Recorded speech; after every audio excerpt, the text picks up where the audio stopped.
Para a nossa conversa de hoje, nós vamos utilizar alguns slides que vão nos auxiliar na exposição.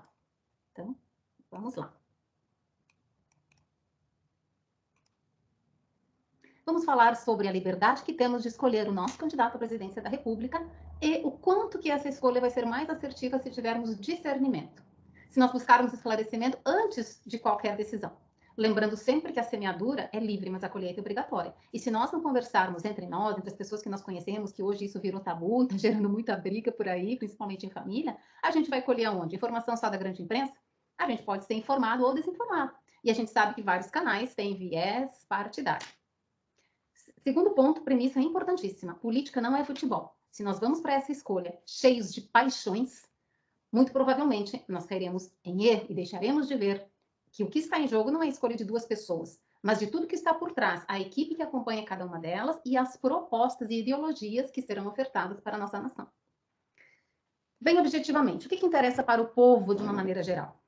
Ter emprego e ter serviços públicos de qualidade. E para isso nós precisamos nos perguntar, quem gera emprego e paga salários?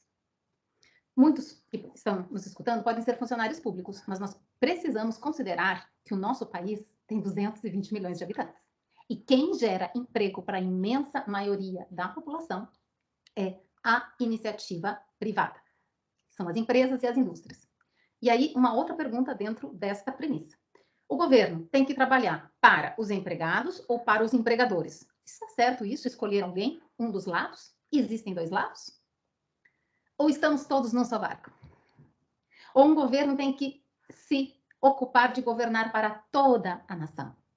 Porque essa questão de dividir para conquistar é uma das estratégias de guerra das mais antigas que tem. Enquanto o povo se ocupa de brigar uns contra os outros, o governo toma conta da situação. Nós estamos todos no mesmo barco e não existe empregado se não houver empregadores. E os empregadores precisam de um ambiente que estimule o empreendedorismo, o trabalho, o investimento das indústrias e do comércio que pagam os salários. E aqui nós vamos ouvir o depoimento dessa empreendedora de Camaçari, na Bahia. Sabe, gente, o povo não está entendendo a situação. Olha bem, como é fácil. Partido dos Trabalhadores, primeiro, não é do trabalhador. Sabe o que o Partido do Trabalhador fez aqui na cidade de Camaçari? Elas expulsaram a Ford. A Ford, durante 20 anos, ela foi perturbada, dia após dia. Cansei de falar para pessoas conhecidas, gente, pega leve, não tem sindicato dos desempregados, só tem sindicato do empregado.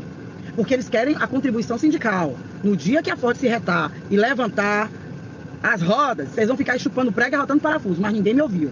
O que é que aconteceu? Dia 10 de janeiro de 2021, a Ford não aguentou mais. Porque não tem quem aguente, gente. Todo dia era uma paralisação, todo dia era uma confusão na porta da Ford. Fecha a Ford, bota carro de som, essa palhaçada. Aí agora, não tem sindicato para dar empregado para um monte de desempregado que tem aqui na cidade. E a cidade está parada, a economia está parada, porque uma das maiores fábricas que movimentava, girava a economia da cidade, foi embora. Tá bom, não fez grande negócio não, foi para a Argentina. Ok, a Ford foi para a Argentina, já está querendo sair. Sabe por quê? Porque o socialismo do Lula também tá lá, gente. E tá fazendo o quê? Acabando com o país. E a Ford já vai cair fora também. Aqui ela ainda levou 20 anos e aqui lá não levou 2. Fica para nossa reflexão esse depoimento. E algo que a gente precisa considerar, ela fala da Bahia no Nordeste, que sempre foi governado pelos partidos de esquerda, predominantemente o PT. Por que continua sendo a região menos desenvolvida do país, se o PT promete o melhor para os pobres? Ao contrário, aqui em Santa Catarina, que nunca foi governada pelo PT, nós moramos em um dos estados mais desenvolvidos da nação.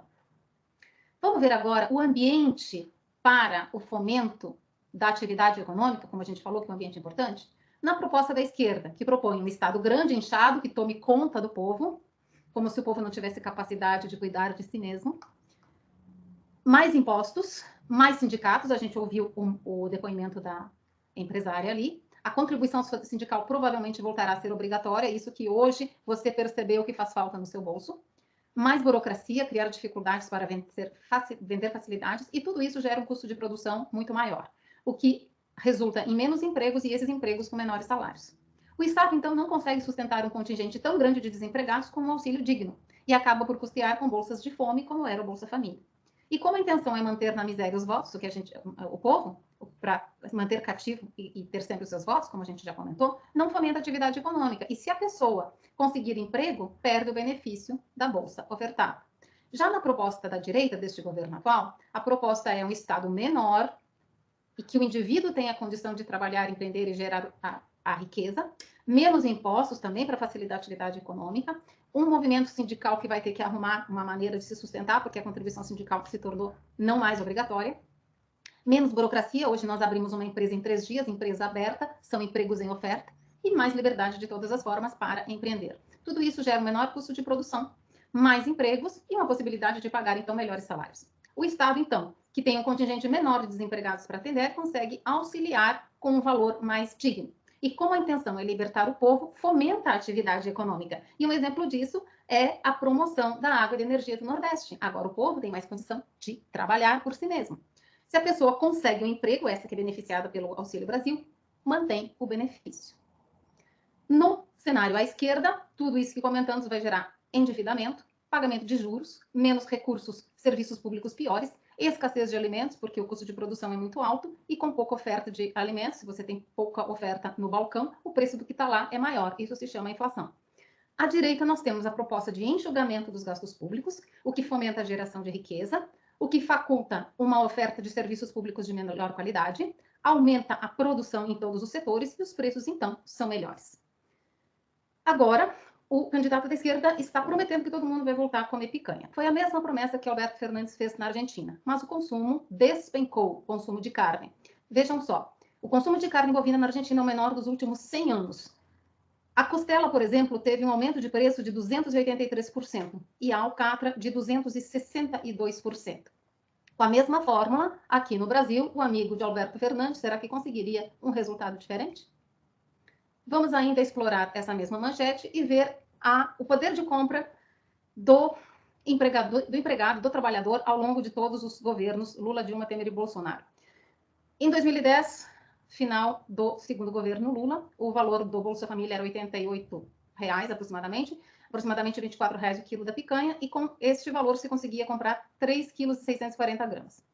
No governo Dilma, aumentou um pouquinho a capacidade de compra, R$ 164 a bolsa, quase 41 o quilo da picanha, daria para comprar 4 quilos. No governo Temer, mais ou menos se manteve essa mesma quantidade, e no governo Bolsonaro, com o Auxílio Brasil de R$ 607 e o valor atual da picanha, é possível comprar 8 quilos, 250 gramas de picanha. Então, por que o candidato faz essa promessa? Ele mesmo vai explicar. Parte da sociedade que, pelo alto grau de empobrecimento, ela é conduzida a pensar pelo estômago e não pela cabeça. Ela é conduzida a pensar pelo estômago e não pela cabeça. Porque isso, na verdade, é uma peça de troca em época de eleição. Digo todo dia, nós vamos voltar a comer picanha, sabe aquela parte com aquela gordurazinha, passar a farinha, a gente mastigar aquilo, tomar uma cervejinha gelada? É tudo que o povo quer. E assim, você despolitiza o processo eleitoral, você tem como lógica manter a política de dominação que é secular no Brasil. Fica para nossa reflexão. Temos bons elementos. Continuando, o que nós tivemos nos períodos do governo do PT, de 2013 a 2014? Dentro de casa, a economia estava arrumada pelo Plano Real dos governos FHC. No mundo, um processo de crescimento e expansão da economia. As exportações, especialmente de grãos do Brasil, em alta. E quais as entregas que o governo teve dentro desse cenário tão benevolente? 2 crises gigantescas, 2008, 2009 e 2015 e 2016. Na empresa em que eu me situo, nós tivemos, nesses 2 momentos, que reduzir os nossos funcionários em 90%.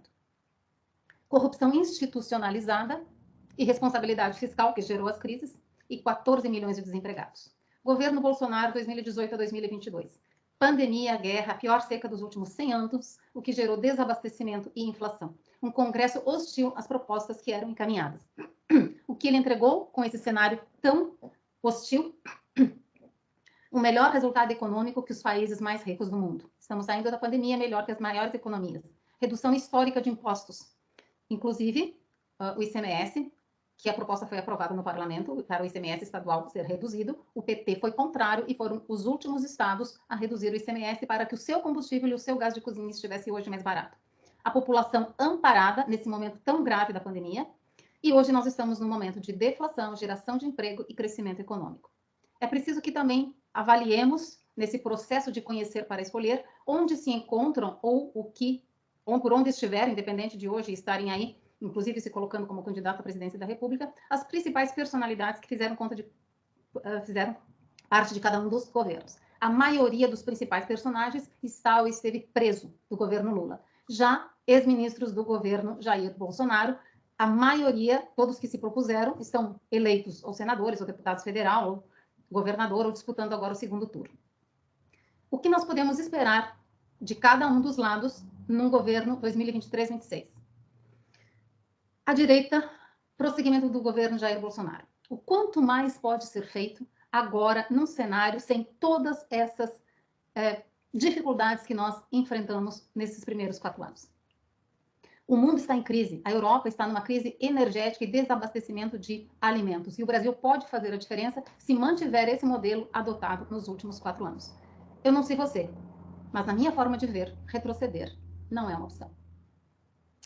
Então agora nós vamos parar de compartilhar e voltar a conversar para o nosso encerramento.